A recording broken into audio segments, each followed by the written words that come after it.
గ్రంథంలో నుంచి కొన్ని విషయాలను నేను మీ ముందుంచాలని ఆశపడుతూ ఉన్నాను.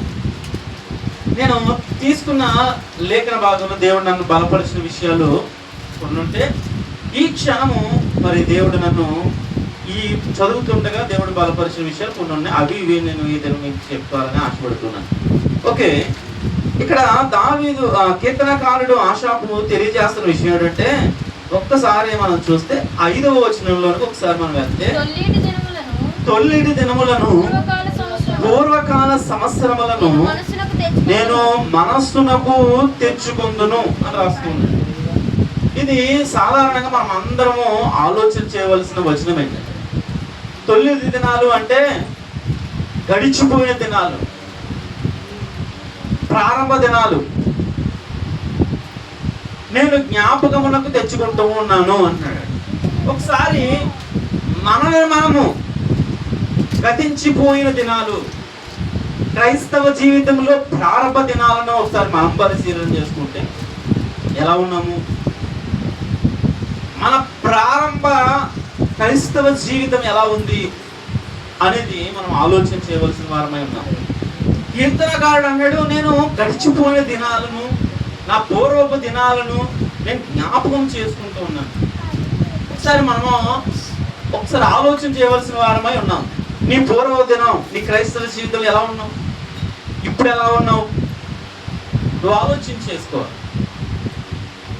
క్రైస్తవ జీవితమును అనుసరిస్తున్న నీవు నేను మన పూర్వపు దినాన్ని, గడిచిపోయిన దినాన్ని, తొలిడి దినాలు ఎలా ఉండేవి, ప్రారంభ దినాలు ఎలా ఉండేవి, నేను ఎలా దేవుణ్ణి కనపరిచేదాన్ని, నేను ఎలా దేవుణ్ణి మహిమపరిచేవాడిని, నా క్రైస్తవ జీవితంలో నేను ముందు ఎలా గడిపాను, ఇప్పుడు ఎలా ఉన్నాను అనేది మనం మర్చిపోకూడదండి. గడిచిపోయిన దినాలు ఆత్మీయంగాను శారీరకంగాను రెండు మర్చిపోకూడదు. మనం అవన్నీ జ్ఞాపకం చేసుకోవాలి. ఇదిగో నా బ్రతికి ఎలాంటిది, నా జీవితం ఎలాంటిది, పెంట కుప్ప మీద ఉన్న జీవితాన్ని నన్ను దేవుడు బలపరిచి రోజు శ్రేష్టమైన జీవితంలో ఉంచాడనే విషయం శారీరకంగా మర్చిపోకూడదు. ఆత్మీయంగా గతంలో నేను పాటలు పాడేదాన్ని ఇప్పుడు పాడుతున్నానా లేదా, గతంలో వాక్యం చదివేదాన్ని ఇప్పుడు చదువుతున్నానా లేదా, గతంలో ఈ దినాలు ఉపవాసం ఉండేదాన్ని ఇప్పుడు ఉన్నానా లేదా, అప్పుడు ఎలా చేస్తాను దేవుని కొరకు, అప్పుడు ఎలా బ్రతికన్నా దేవుని కొరకు అని గతాన్ని మనం ఒకసారి జ్ఞాపకం చేసుకోవాల్సిన వారమై ఉన్నామని కీర్తనకారుడు తెలియజేస్తూ ఉన్నాడు. అక్కడ 6వ వచనంలో రాస్తున్నాడు, నేను పాడిన పాట రాత్రి యందు జ్ఞాపకము చేసుకొందును అంటున్నాడు. ఆయన పాటలు పాడుతూ అవి రాత్రి సమయంలో జ్ఞాపకం చేసుకుంటూ ఉన్నాడంటే ఆ పాటలు అంటే దేవుని మహిమపరచుకోవడంలో ఆయన రాత్రి పగలని తేడా లేకుండా దేవుని ఆరాధిస్తూ ఉంటాడు. ఇవి కీర్తనాకారుల యొక్క అనుభవాల్లోంచి రాస్తూ ఉన్నారని మనం చూసినట్లయితే 11వ వచనాన్ని కూడా ఒకసారి పరిశీలన చేద్దాం. యెహోవా చేసిన కార్యములను, పూర్వము జరిగిన నీ ఆశ్చర్య కార్యములను నేను మనస్సునకు తెచ్చుకుంటున్నాను. పూర్వము చేసిన కార్యాలు, నీ జీవితంలో గతంలో చేసిన కార్యాలను జ్ఞాపకం చేసుకోవాలి. నువ్వు ఎప్పుడో చనిపోవలసిన వ్యక్తివి, ఇప్పటి వరకు దేవుడు నిన్ను బ్రతికించాడు అంటే అది దేవుని యొక్క కార్యము. అది మర్చిపోయి దేవుడు నన్ను పట్టించుకోవట్లేదు, దేవుడు నాకు ఏమి చేయట్లేదని మనం అనడానికి సరిపోదు. ఆయన చేసిన కార్యాలు, పూర్వంలో జరిగించిన అద్భుతాలు అవన్నీ జ్ఞాపకం చేసుకుంటాడు అంటే కీర్తనకారుడు. మనం జ్ఞాపకం చేసుకునే వారంగా ఉంటున్నామా? దేవుడు నీ జీవితంలో చేసిన కార్యాల వల్ల మర్చిపోయే వ్యక్తిగా ఉన్నావా? నువ్వు ఆలోచన చేయాలి. మనము దేవుడు చేసిన కార్యాలను మనము జ్ఞాపకం చేసుకునే వారంగా ఉంటాం, మర్చిపోకూడదు.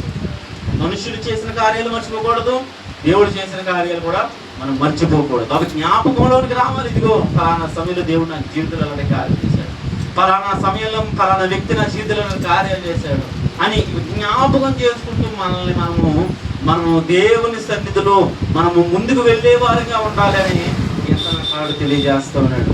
12వ వచనాన్ని మనం చూసినట్లయితే, నీ కార్యమంతయు నేను ధ్యానించుకొందును, నీ క్రియలను నేను ధ్యానించుకొందును.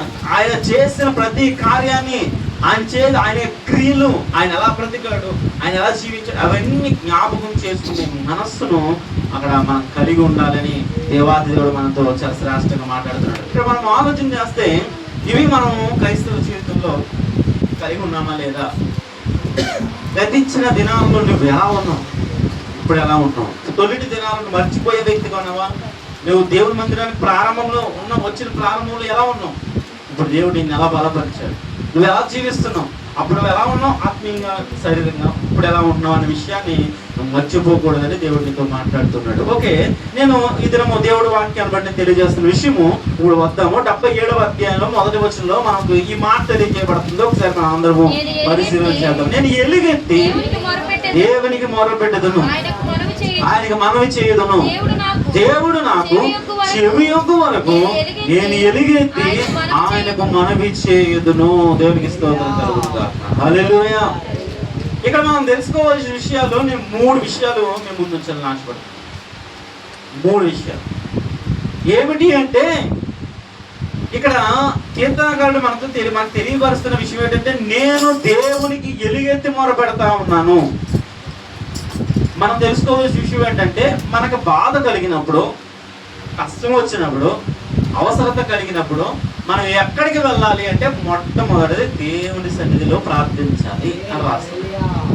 ఈ వచనంలో మనం నేర్చుకోవాల్సిన విషయం, మనం సమస్య ఏదైనా కానీ, పరిస్థితి ఏదైనా కానీ మనం పరిగెట్టవలసింది మనుషుల దగ్గరకు, లేదంటే ఎక్కడ మనకి సమస్య పోతుందో అని అక్కడెక్కడికో పరిగెట్టడం కాదు.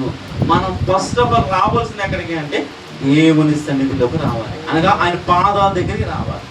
మనము మనకు వచ్చిన సమస్యను బట్టి మన దేవుని వైపు చూసేవారంగా ఉండాలంటే, ఎవరిని బైబిల్ గ్రంథంలో చూసినా దేవుని వైపే చూశారు. దేవుని వైపు చూసినంతకాలం వారి కార్యాలు అద్భుతంగా దేవుడు వారికి జరిగిస్తూనే ఉన్నాడు. వారి సొంత ప్రయత్నాలు వారు చేసినంతకాలం వారికి నిష్ప్రయోజనమే కనిపించింది. కాబట్టి ఇది ఆసాపు తన జీవితంలో అన్వయించుకొని, నా జీవితాన్ని నేను అనుభవించిన నేర్చుకుని తెలియజేస్తున్న విషయం ఏంటంటే, మొదటిది మనకు వచ్చే సమస్య ఏదైనా, పరిస్థితి ఏదైనా, ఎలాంటి పరిస్థితుల్లోనైనా, ఏ బాధ వచ్చినా మనము కలుసుకోవాల్సింది, వేడుకోవాల్సింది దేవుణ్ణి అని మొదటి ఈ మాట నేర్పుతున్నాడు.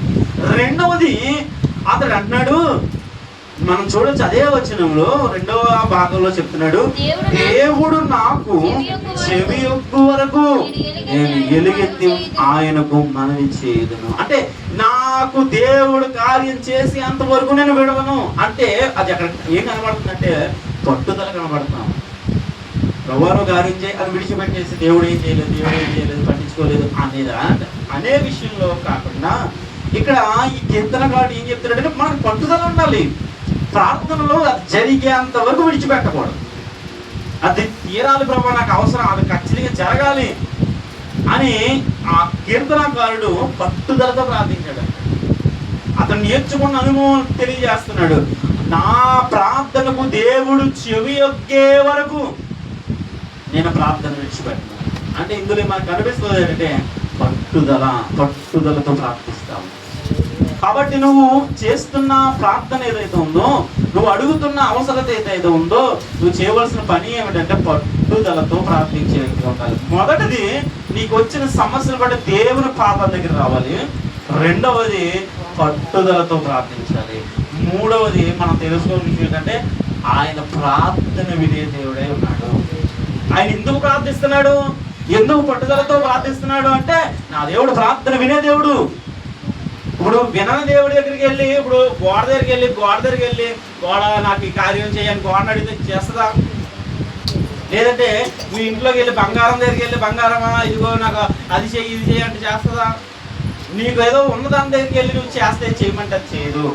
కీర్తనకారుడు తన జీవితంలో నేర్చుకున్న దాన్ని బట్టి చెప్తున్న విషయం ఏంటంటే, నా దేవుడు నా ప్రార్థన ఆలకిస్తాడు. ఈ నమ్మకం మీకు ఉందన్న వారు దేవుని స్తోత్రం చెప్తాం. పేరుకేనా లేదా నిజంగా ఉందా? ఉంది అంటే మనం ఆయన పైన చూడాలి. కీర్తనకారుడు అది చెప్తున్నాడు, నేను ఆయన వైపుకి వస్తాను.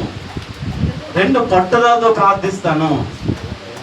3 ఆయన నా కార్యాలు చేసే దేవుడు, నా ప్రార్థన ఆలకించే దేవుడు. ఇది మనం మర్చిపోకూడదు. మనం సత్యోద్దాం ఇర్మియా గ్రంథం 33వ అధ్యాయం 3వ వచనం. ఇర్మియా గ్రంథం, నాకు మొర్రపెట్టుము నేను నీకు ఉత్తరం ఇచ్చేదను. సరే అంటే ఇప్పుడు కీర్తనకారుడికి తెలిసిందేంటి? మన దేవుడు ప్రార్థించే దేవుడు, ప్రార్థన ఆలకించే దేవుడు, మన ప్రార్థనకు జవాబిచ్చే దేవుడు. అందుకని ఏం చెప్పాడు? మీరు మొర్ర పెట్టండి రా, నేను దానికి జవాబిస్తానని దేవుడు చెప్పేసాడు క్లియర్గా. ఇది గ్రహించిన వాళ్ళు ఏం చేస్తారంటే, నా దేవుడు ప్రార్థన ఆలకించే దేవుడు కనుక నేను ప్రార్థన చేస్తాను, నా అవసరం ఏదైనా, నా కష్టం ఏదైనా ఆయన పాదాల దగ్గరికి వస్తాను, పట్టుదలతో కార్యం జరిగేంత వరకు విడిచిపెట్టను, ఎందుకంటే నా దేవుడు ప్రార్థన ఆలకించే దేవుడు. దేవునికి స్తోత్రం కలుగును కాక.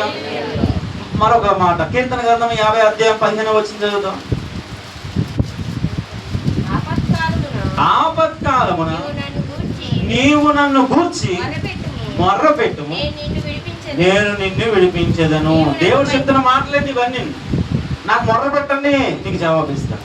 ఆపత్కాలంలో ఉన్నావా, నాకు మొర్ర పెట్టు, నాకు ప్రార్థించు, నీ కార్యం చేస్తాను. నాకు మొర్ర పెట్టము, నేను నీకు ఉత్తరం ఇస్తాను. నాకు మొర్ర పెట్టండి, నన్ను అడగండి అని దేవుడు చెప్తున్నాడు. ఇది గ్రహించిన కీర్తనకారుడు తనకు వచ్చిన పరిస్థితి ఏదైనా అందుకని చెప్తున్నాడు, నేను ఎలుగెత్తి దేవునికి మొర్ర పెడతాను, ఆయనకి మనవి చేస్తాను. అంటే అక్కడ తెలుసుకోవాల్సిన విషయం ఏంటంటే, నా సమస్య ఏదైనా వచ్చినప్పుడు ఆయన వైపే చూస్తానని చెప్తాడు. ఇప్పుడు నువ్వు తెలుసుకోవాల్సిన విషయం ఏంటంటే, నీ ముందు ఒక సమస్య ఉంది, నీ ముందు ఏదో ఒక కష్టం ఉంది, ఒక బాధ ఉంది. అప్పుడు నువ్వు చేయవలసింది ఏంటంటే, దాన్ని చూసి కృంగిపోకుండా, జరుగుతుందా జరగదా ఏమవుతుందని నలిగిపోకుండా ఆయన వైపు మాత్రమే చూడాలి. రెండవది, పట్టుదలతో నా దేవుడు నా ప్రార్థన జరిగించే వరకు నేను విడిచిపెట్టిన పట్టుదలతో మనం ప్రార్థించాలి. మూడవది, ఆయన మన ప్రార్థన వినే దేవుడు అని మనం గ్రహించాలనుకుంటాం. ఆయన నాకు మొరపెట్టుకుని నేను ఉత్తరం ఇస్తాను అని చెప్పి ఆయన సెలవిస్తున్నాడు కనుక మనం ఆయనను మొరపెట్టేవారంగా మనం ఉండాలని దేవుడు వాక్యం మనకు తెలియజేస్తున్నాను. ఆఖరిగా ఒక విషయం చెప్తున్నాను, ఎవరు ప్రార్థించాలి, ఎలాంటి వారు ప్రార్థించాలి.